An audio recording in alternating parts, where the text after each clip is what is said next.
Hello guys, এখানে আমরা red sauce pasta বানানোর জন্য হাফ কিলো পাস্তা এখানে ফার্স্টে সিদ্ধ করে নিয়েছি। আর এখানে একটা গোটা রসুন কুচি করে নিয়েছি, আর এখানে 3টে পেঁয়াজ কেটে নিয়েছি, আর 3 থেকে 4টে কাঁচা লঙ্কা। আর এই পেস্ট নিয়ে নিয়েছি টমেটো, আদা, রসুন, লঙ্কা, পেঁয়াজ, ধনে গুঁড়ো আর গোলমরিচের গুঁড়ো দিয়ে একটা ভালো করে পেস্ট করে নিয়েছি। টমেটোটা কিন্তু অবশ্যই সিদ্ধ করে নিতে হবে। আর আমরা তেল গরম করে রসুনটাকে একটু ভেজে নেওয়ার পর লঙ্কা আর পেঁয়াজ কুচিগুলো ভালো করে ভেজে নিচ্ছি। আর এটা ভাজা ভাজা হয়ে গেলেই কিন্তু এর মধ্যে আমরা এই টমেটো পেস্টটা দিয়ে দিব।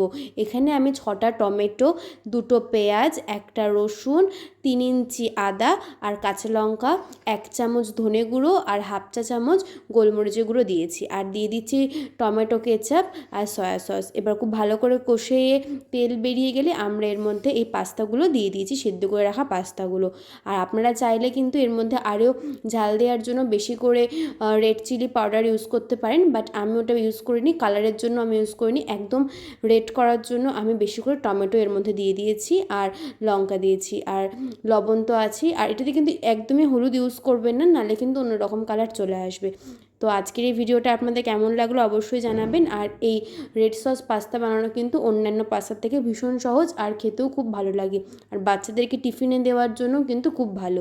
তো আজকের এই ভিডিওটা আপনাদের কেমন লাগলো অবশ্যই আমাদেরকে কমেন্ট করে জানাবেন। তো আজকের মতন এখানেই, আবার দেখা হচ্ছে এরকম খুব ছোটো ছোটো ভিডিও নিয়ে। আর এছাড়াও কিন্তু বড় রেসিপি কিন্তু আমাদের চ্যানেলে শেয়ার করা আছে। নমস্কার।